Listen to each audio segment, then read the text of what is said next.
Hello everyone and welcome back to the Film Score Podcast. Today my guest is Patrick Stump. Now you just might be familiar with Patrick as the vocalist and rhythm guitarist and composer for the band Fall Out Boy.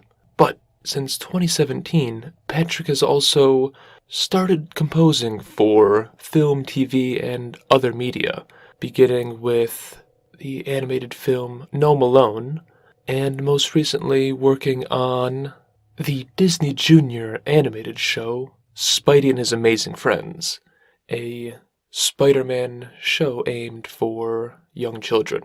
It's actually, I believe, the first Marvel one of its kind, or at the very least the first Spider-Man show of its kind. It really surprised me. I never would have expected someone like Patrick to have his real passion in composing for film and TV, but it turns out that's what he wanted to do since he was, 5 years old, ever since seeing the original Tim Burton Batman film.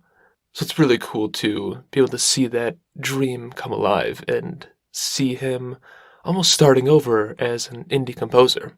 And of course, you can find out more about Patrick on various social media or on his website, and you can hear some of his scores on various platforms, although a lot of them are still unreleased.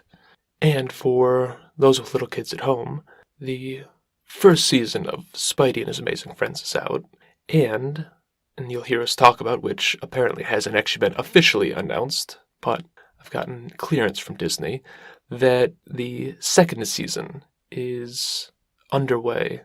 Now, of course, if you like the show, you like what you hear, follow along, leave a rating, review, all that stuff. But, most importantly, I hope you enjoy. Patrick, I'm so glad you could join me today. How have you been? I'm good, man. Yeah, thanks for having me. Yeah, of course. And I mean, you're a Chicago native, so that's where I'm based, so I had to have you on. Yeah, happy to do it. It's trying to think of a lot of Chicago composers. It's a fairly limited, at least in film and TV. I don't know very many. Yeah, I know a couple, but they tend to be on the smaller, more indie side, which is odd just because it's a big city, has such a big music scene. Yeah. But, maybe we just got to wait a little while before that side of the music scene really kicks off. I mean, obviously that's kind of where you cut your teeth way back when, in the punk scene before blowing up with Fall Out Boy, and then I think in 2017 really making the move into scoring for film and TV as well. I don't want to kind of belabor the years before that because I'm sure you've talked about it quite a bit over the last 20 years, but how'd you make that jump? Where did that initial interest come from? So that's what I always wanted to do. I'm a really weird guy for a band. It's always been strange. I mean, that's been the byline about us since we started, kind of, is like, yeah, it's this band and there's this singer and he doesn't seem to want to be a singer, he's just whatever. That was never my dream. It was not in a bad way. We got struck by lightning and it's incredible, but it's also like, I wasn't the kid that played around pretending to be a rock star and stuff. That wasn't my aspirations at all. I'm just a shyer guy anyway, but my first real musical thing, my first musical memory was definitely Batman, 1989's Batman, because you had the Prince soundtrack, which I loved, but the Danny Elfman score, which I really loved. It was a big deal for me. I remember being a little kid and sitting in my brother's room, and he had this Casio keyboard, and I remember that opening credits to Batman, where there's that logo, the Batman logo, and they go around and there's that great opening theme. But as it's building up, the bum, bum, bum, bum, bum, bum, bum, and I would sit there and play it out. And I remember I must have been probably about 6 or 7 and playing that. And that was the first time that I could make music sound like music. I was just over the moon about it. And it really, and then I got obsessed with his scores, especially, because then it's a silly thing, but I know back in the early 90s and late 80s, they used to reuse a lot of existing scores for trailers. So, a new horror movie would come out and they'd reuse Psycho or something. And Beetlejuice was in everything. That score was in every trailer. And I remember picking that out and being like, oh, that's Beetlejuice. And I would go back and And I would sit there with my keyboard and the boot it, boot it, boot it, boot it, the left hand. That was like one of the first things that I played on a keyboard, after the Batman thing.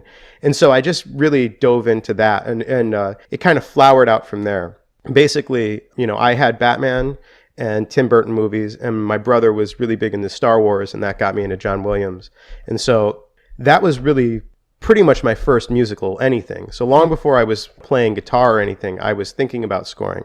It was always something that I wanted to do, but forever I just thought it wasn't a thing that you could do. I didn't know that it was from the beginning of the band, I would always kind of throw it out there. If anybody was doing a movie, I'm like, hey, I score.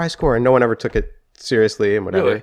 Yeah. Oh, when the band first got out to Hollywood, because that happens, you go out to Hollywood and everyone wants to meet you, and they're all like, hey, we're going to put you in movies and this and that. And I'm like, I want to score them.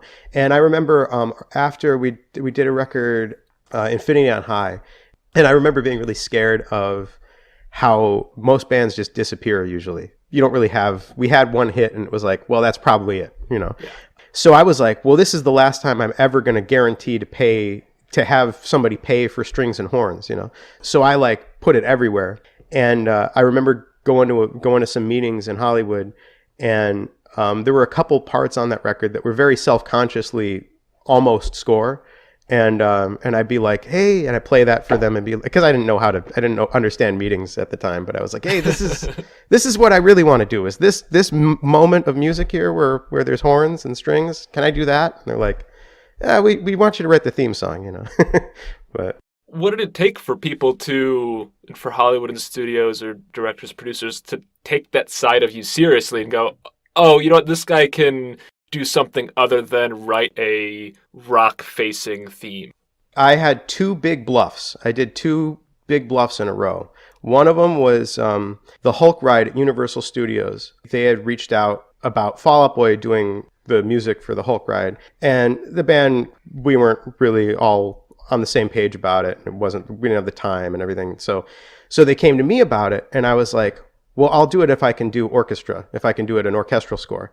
And they were like, it's not really what we wanted, but okay. And I was like, really? They wanted 2 minutes of music, and I was thinking about when I was a kid, and you go to the Six Flags, and the Batman ride there had, while you're waiting in line, they would play all of Danny Elfman's score, and I was like, can I write stuff to play in line? And they're like, sure, we're not paying you. We don't have more budget, but if you want to write that stuff and record it, that's fine. And so I went in and I did 20 minutes of imaginary score for an imaginary Hulk movie that didn't exist, and it was the first thing I ever did. So now I look back on it and it's a little bit scruffy around the edges, but the fact that I did a 70-piece orchestra or something crazy, it's a funny coincidence. I had been on this movie No Malone. Somehow I ended up doing a voice in the movie. I was doing a voicing a character, and I'm in the vocal booth, and one of the producers goes, I hear you score. I'm like, oh yeah, and she goes, do you want to score this movie? And I'm like, yes, I do. Because I had this 20 minutes of orchestra from the Hulk movie, or the Hulk ride, it was kind of like my reel. And they took a really big chance on me on No Malone. They were like, we'd like to maybe pair you with one of our composers that we usually use. And I'm like, no, I think I can do it myself. I had never done a movie. They said, well, do you know time code and stuff? And I'm like, sure. I had no idea. I didn't know what I was doing at all. But it pulled together and it was a blast. Basically, I hit the ground running from then, and I've been scoring ever since. And it's just my favorite thing I've ever gotten to do, musically, is getting to open up a new reel, and I get to look at it for the first time and spot it and know where I'm putting my cues and all that. It's spectacular. So it's so funny. It reminds me, there's been this Johnny Greenwood interview snippet that's been floating around about when he first joined Radiohead as the keyboardist. Mm-hmm. He didn't know how to play keyboard, and he'd keep his keyboard turned off during rehearsals and just fake that for 3 months, all while moonlighting, learning how to do it. And obviously it's not exactly the same, but no, I mean, there is so much credence to actually faking it till you make it. That's actually one of the ways I learned. I'm not really a fluent reader in terms of score. I read them, but I don't. It's like I read my Spanish, where it's I have to, I have to go back to it, and what's this line mean, you know? But most of my reading I learned from BSing my way through marching band, through orchestra, because they put me on timpani, and I couldn't read at all. So I would just listen to whatever the tuba was doing. And anytime the tuba played, and you know, you only have 4 notes, and anytime the tuba would play that note, I'd hit it. And it worked. They never called me on it for the entire time, you know. But gradually I'd start to see, you know, where I was on the score, and I'd learn and whatever. But it was kind of just throwing yourself into the fire and kind of going along with it. So that's, I mean, it sounds like everybody does that. Yeah. I mean, in doing that, what were some of the learning curves or the obstacles, or you looking back 4 or 5 years later and being like, oh, I can't believe I didn't do this, or I can't believe I did that?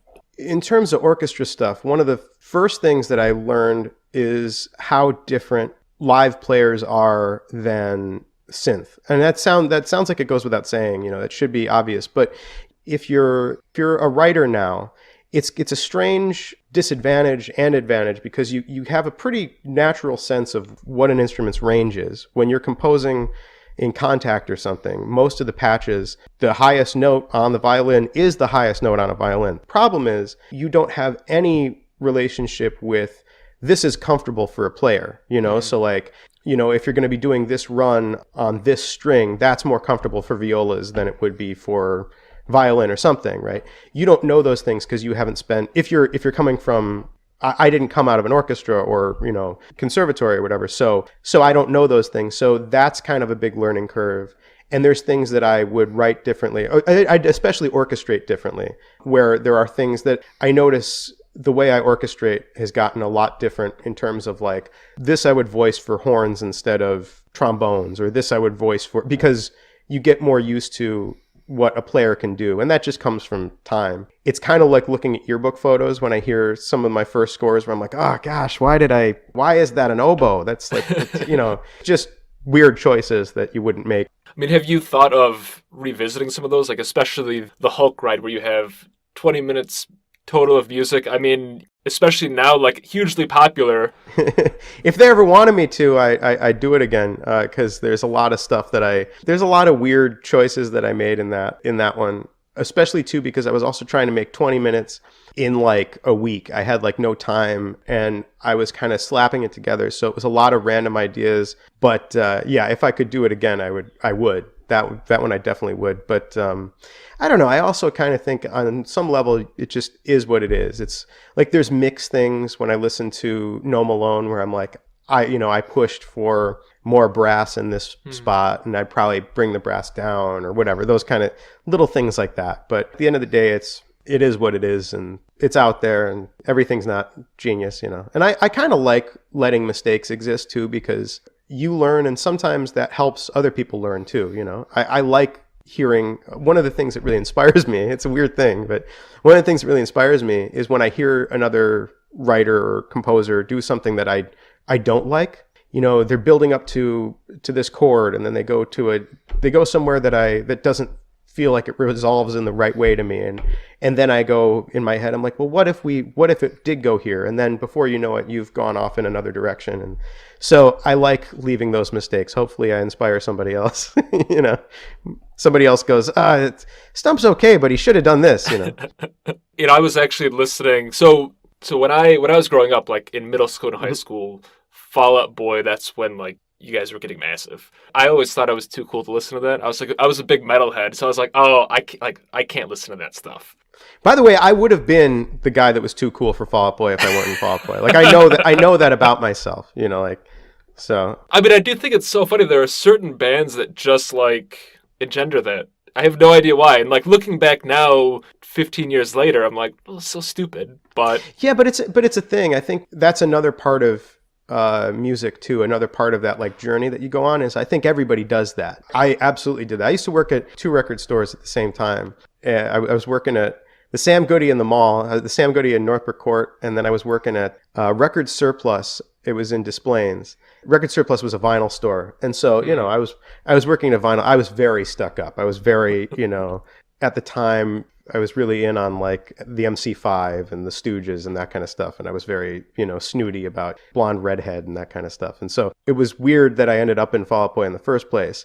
But I think it's part of the journey that you need to go on anyway, to accept that like music serves different purposes. Music doesn't always have to be cool. And that's actually one of the things that's really challenging about scoring, is that sometimes you by nature need to do something you don't like. That is what the film calls for. That's what the scene calls for. So you have to like set aside your taste and think about what serves the character, you know, like this character really likes country. This is part of them, you know, like find a way or whatever, or there's or you're doing diegetic. Sometimes that happens where you openly have to write music that, you know, when you were 15, you were like, oh, this is the worst music ever, you know? And I've had to do a decent amount of like dance music for background stuff. And I remember being like a little punk kid being like, ooh, you know, dance music.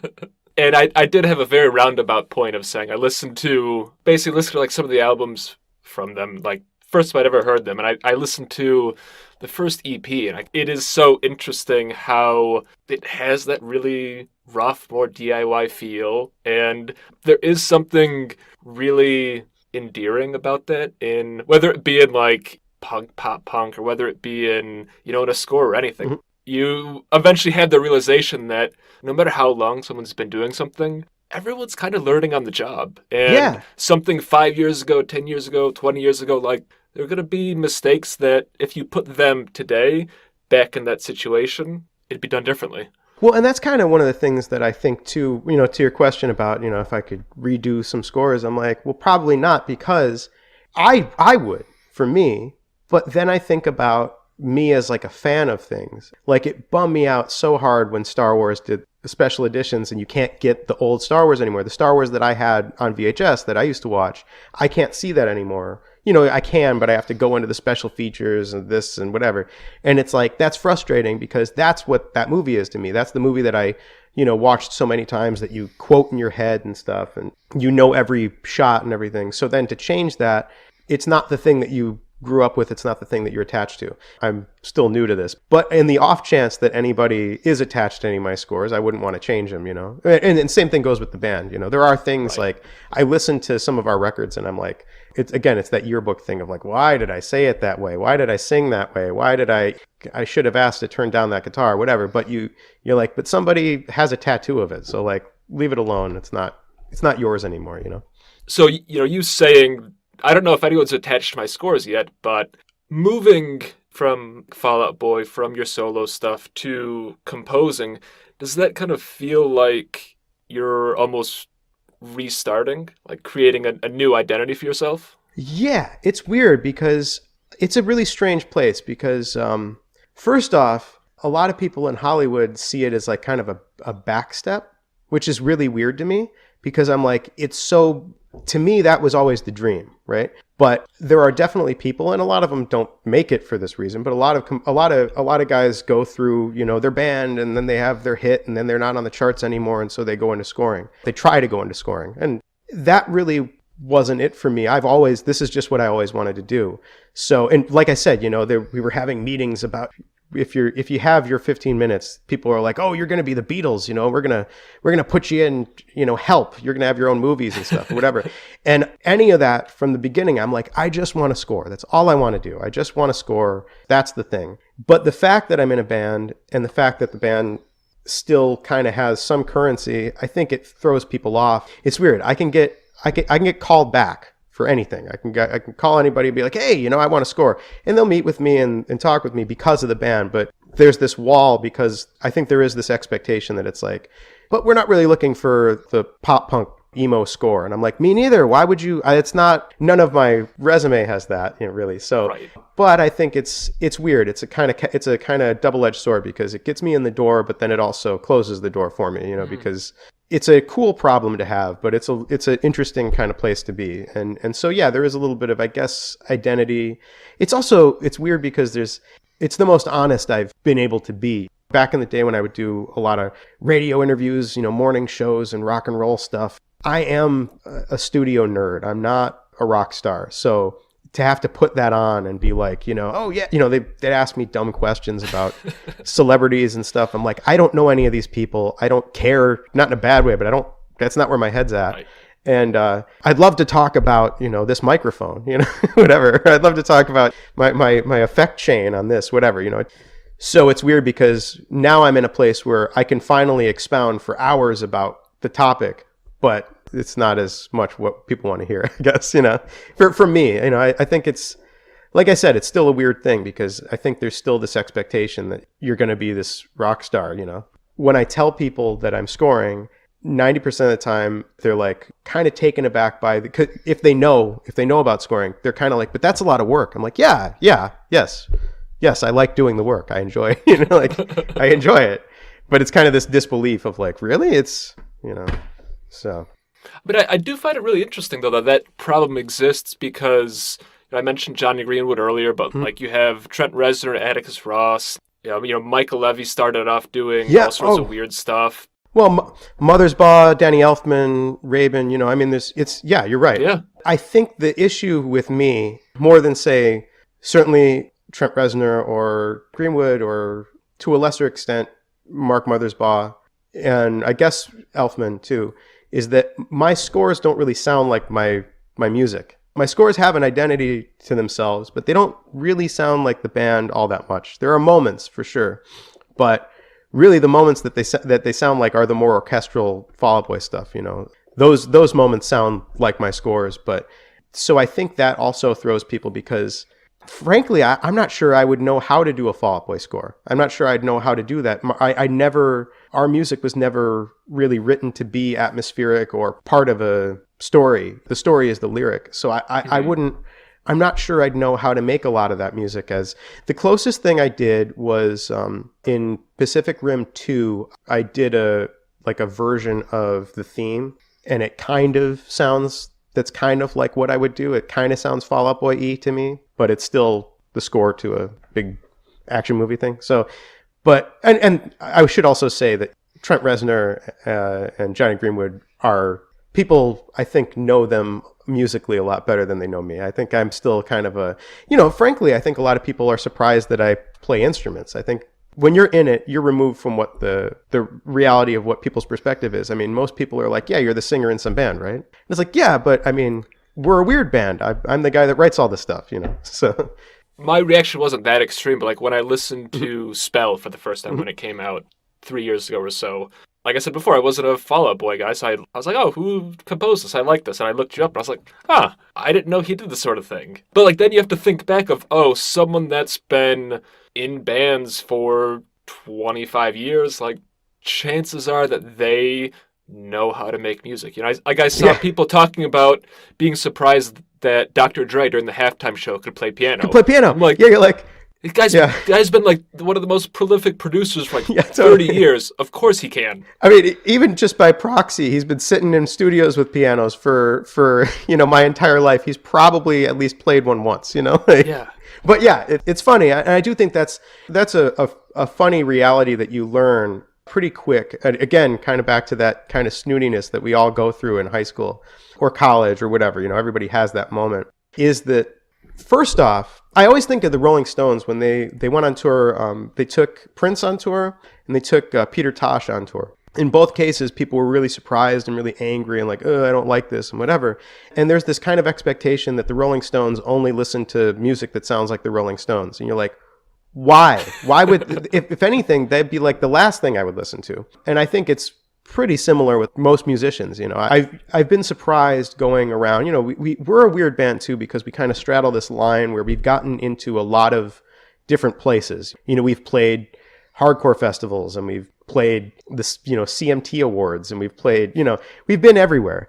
Because of that, I've gotten to experience a lot of different musicians and musical experiences, and that's universal, is that musicians like music. A lot of fans like genres, but musicians like music, and across the board. And frankly, you'd be a kind of crappy musician if you didn't, because if you're only listening to the same thing, where would any genre be if you never, stepped out of your comfort zone? To your point, it is very much like the listener versus musician dichotomy, because so many listeners and fans don't want that change. Like they just want that same sound that they've known for the first 3 albums to continue forever, whereas most of the time the musician's like, I don't want to make the same thing over and over. And frankly too, it's not really what the audience wants anyway. They just say that, You know, because that's another thing that I've watched over the years is people go through that experience of like, you know what, we're just gonna make one for the fans, and then the fans don't like that one because it's like, oh, it sounds exactly like and it's like, yeah, that's what that is. That's you know, so you have to keep moving and keep trying new things. But that's one of the things that's so exciting about scoring is that I'm always forced to. And I think another thing that's been good for me is, so I'm in this strange place where a lot of people, or a lot of productions are unsure of me because of the Fall Out Boy thing, because that's not what they want. So the ones that are willing to work with me tend to be a lot more risky, right? So not only are they hiring me, but they're also hiring me for something really out of my wheelhouse. Then I have to learn something really crazy, and it's really exciting. Like I did, my second film was Seth Green did a film called Changeland, which is set in Thailand. So I had to acquaint myself with all of this South Thai music, specifically South Thai, because it's a completely different music tradition than Middle Thai or North Thai, whatever. So I had to learn all this music, and also kind of filter it through the idea of this character who, you know, had never been there before. I'm kind of combining all these things and whatever, and it sounds, you know, it's really exciting to me to hear it when I listen back to it, because I'm like, it's kind of weird to me that I wrote that. I couldn't have written that if I didn't have the challenge of the story that I didn't think of. I would never have written that music, and it's really exciting.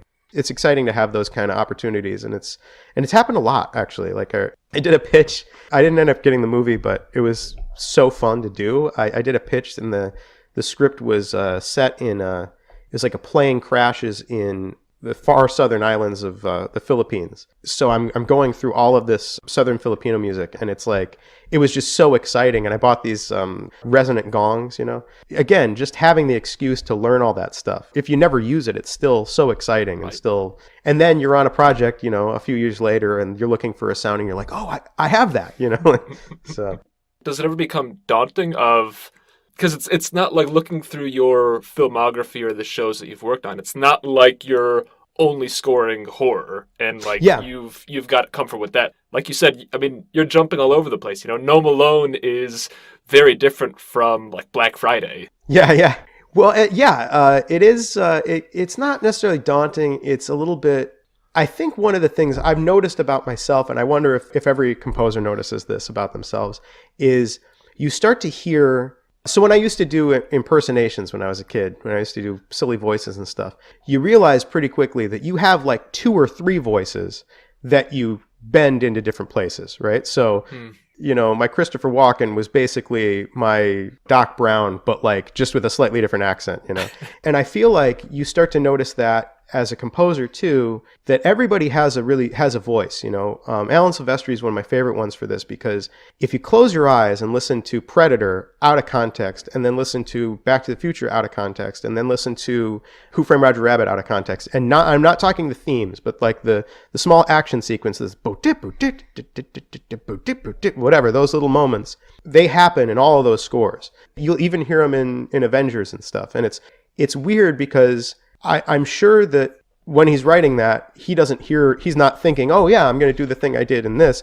It's that's how he speaks. And, you know, John Williams does this. I mean, everybody does. Everybody has these little moments. And those are, I find I'm hearing myself, I hear those things now. You know, I didn't notice it on my first couple movies, but now, you know, you're like 11 or 12 in, and you start to go, oh, weird. It's weird. You listening back, I'm like, I did that in a horror movie in a completely different context, you know? And so it's all at once it's kind of nice, because you kind of start to know what your voices, but then you also kind of worry. You're like, I hope, you know, maybe I need to challenge myself more. Maybe I need to find something else here, you know. But I mean, a big part of it, I'm sure, is trusting what comes first, what comes naturally, and not trying to force something different solely for the sake of it being different. Yes, of course. That's a great point too, is that, I mean, in Black Friday, there were points where I kind of leaned into more of the action and fun of it than the horror of it. And I was a little bit scared of, you know, what the production would say. And I kind of voiced that, and they're like, nah, we hired you for that. We hired you because we know what you do. Like, they had heard the Banana Splits. I did the Banana Splits movie, which was a comedy horror. And they're like, we know what you do. We want you to keep doing it. We're happy with it. So yeah, there's a certain degree of like trusting yourself and trusting. And, you know, a friend of mine once said too, that you're better off just doing you, because no matter what, you're going to be you, even if you're trying to be somebody else, even if you're trying to do, if you go into it being like, I'm going to write a Johnny Greenwood score, it's still going to be you doing it.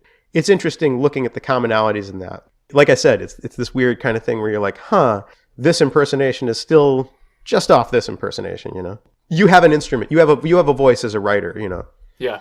And so I guess, going from that, we're building up to the present now where you're scoring for the new Spider-Man animated series for kids. I'm sure as like a big comics fan, as a big superhero fan, like that's got to be really exciting to be able to work on that. Yeah, it's insane. It's weird for me because Batman was my first love for film and scoring and everything, but I was always a Marvel guy.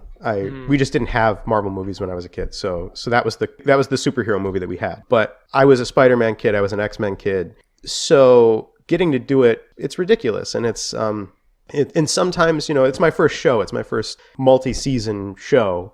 And there's a little bit of challenge to that because you don't get to savor it as much. You don't get to take your time as much. There's a schedule. So it's a little bit more locked than indie movies where, half the time I turn my stuff in and they're like, oh, you know what? We're actually running behind. So, whereas this, I'm scrambling to the finish line every episode and whatever. So sometimes you have to stop and take a breath and be like, this is amazing. But it's still so cool to get to do. And there's a big challenge to it too, because I am such a comic fan, so I want to put all of the comic book in it. I want it to be, like in my head, I start seeing it and I get caught up in the action of it, and it's like, well, but it's for little kids, so dial it back. But yeah, it's incredible, and yeah, we're starting up another season, so now I've been doing it for long enough. It's crazy. It's awesome. How does your process go, maybe right now, when you've got another season coming up? What's the ramp-up process, and then how are you working on an episode-by-episode basis? Basically, every 2 weeks I have an episode, and I have to write or repurpose 22 minutes of music. And by now, we have started repurposing. At the beginning, I was like, we're not going to repurpose anything. I'm going to write everything. And it's like, there is just not the time for that. And there also becomes the thematic reason not to do that. There are scenes that call on specific things, or your themes really calcify. So then, I know a vibe that I'm using for Doc Ock that I'm not necessarily rewriting, or not necessarily repurposing everything, but I know that generally what she sounds like when there's a lot of humor in the show, so I know what she sounds like when she's being funny. I know what she sounds like when she's in danger, when she's causing the danger, that kind of stuff. It kind of also writes itself after a while, because now you've done it for so long that you kind of watch the show and go, okay, well now here's Rhino, and I know what his voice is. It's almost like a constant opera or something, where there's the leitmotifs of the characters and stuff, and they all start to interact. And even though it's a kid's show and you're not, right, it's not strict to that, it still kind of has that. Well, I mean, that's something that I do appreciate, that you still have that intellect behind the music, even though it's a show for 5-year-olds, let's say. Yeah. Like, it's still not dumbing everything down because of it. Like, it's still treating the music, treating the show like it should be. I have to say, I'm really impressed with Disney, with their focus on that. They push me, which I was surprised. For a kid's show, you kind of thought like, okay, well maybe, I thought maybe I'd be pushing, the art of it, but they really encourage you to go in that direction. And the spotting meetings are really fun. I really look forward to them, because the notes that sometimes you have these, I think every composer's had those spotting or note sessions where you're like, this person's asking for it to be slower, and this person's asking for it to be louder, and this person, and they're all these things that conflict, and you're like, I don't know, man, whatever. This is a lot more, it's really useful, and it's really exciting. So that's another layer of it that's really cool, and there are a lot of comic book people on the show too, so it's fun because we get excited and nerdy about it. So it's a blast. It's crazy. It's crazy to get to do. I would love to do superheroes for the rest of my life. It's the best. I assume that it's like, there isn't continuity with all the movies. And we're not in the MCU yet. Anyway, I don't know. Multiverse, who knows? But yeah, right. Anything's possible now. But I mean, was there at all a push to use any of the thematic elements from those, or was it kind of an open book for you? Well, it was kind of I kind of pitched it. I kind of pitched it in a way that I was like, I wanted to absorb all the stuff. The thing that I was thinking of is, if you're 4, this is the first time you're probably interacting with Spider-Man, right? And the Spidey universe, any of these characters. So I was like, I kind of wanted to give a primer to it, even though it's I mean, it's really, I have to say, it's really crazy working on this show and then going and seeing the new Spider-Man movie and being like, oh my gosh, our Green Goblin's a little different, you know. It's just a different tone, you know. I was thinking about combining all of these things. So when I composed my first themes and my first ideas for the show, I was taking sonic elements from the 60s show and from the Elfman score and trying to, and I even looked at some of the old Spider-Man and His Amazing Friends show and pulling all those things in, and then little moments where I was also kind of imagining, you know, what I would do, you know. So it's kind of a combination of a lot of things, because there are some that I was able to really, like I said, Spider-Man and the Spidey team, their themes really pull on a lot of things that are, it's not like I'm using any of that music, but they are inspired by existing music. Mm-hmm. Whereas somebody like Hulk, we have a kind of funny little kid Hulk. It's not any Hulk we've ever seen before. So I had to make a new Hulk, which is funny because I did a different Hulk for the ride, you know.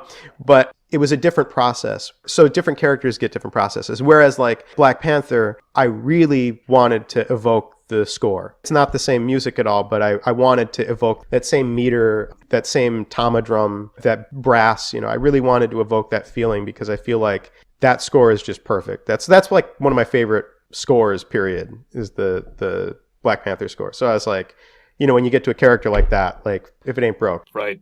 Well, and that's something that you can definitely hear when watching it, that there are times where the music feels familiar and other times where it's like, okay, this is just carving its own path.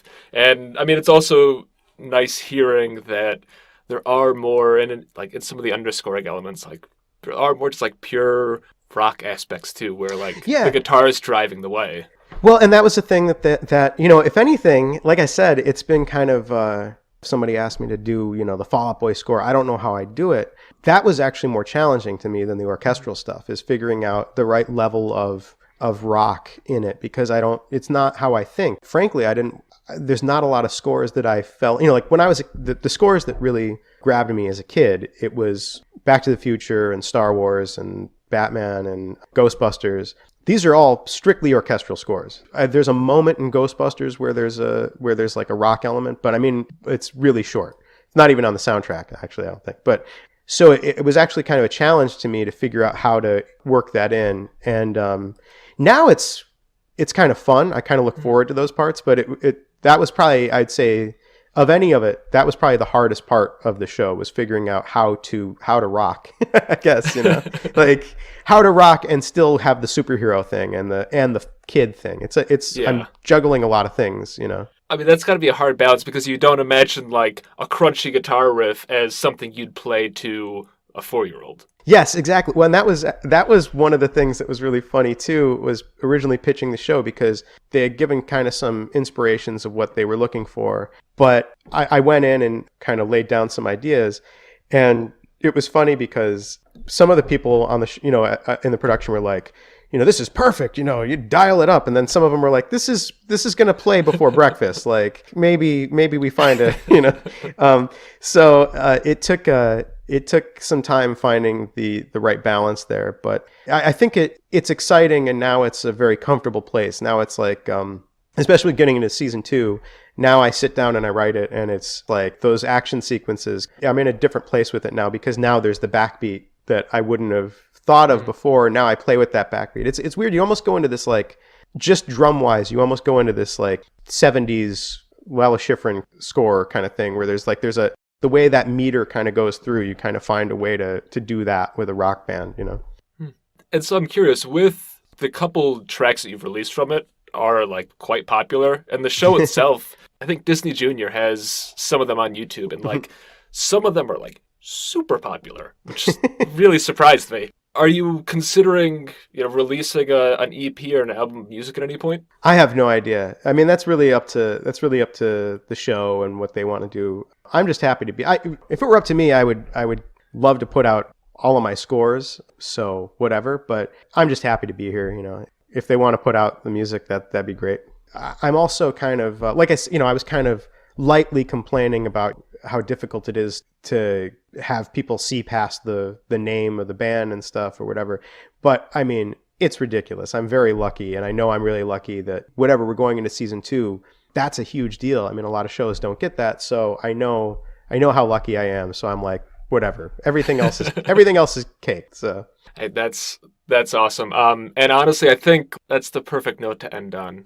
awesome. Very positive. Looking Yeah. forward to what's coming out next, and hopefully you do release some of the music, because I don't have a kid, so it's a little weird for me to Yeah, right. to throw an episode out to hear the music. Bumping it in your car, yeah, totally. All right, well, But yeah, thanks again for joining me. I really do appreciate it. yeah, thanks for having me.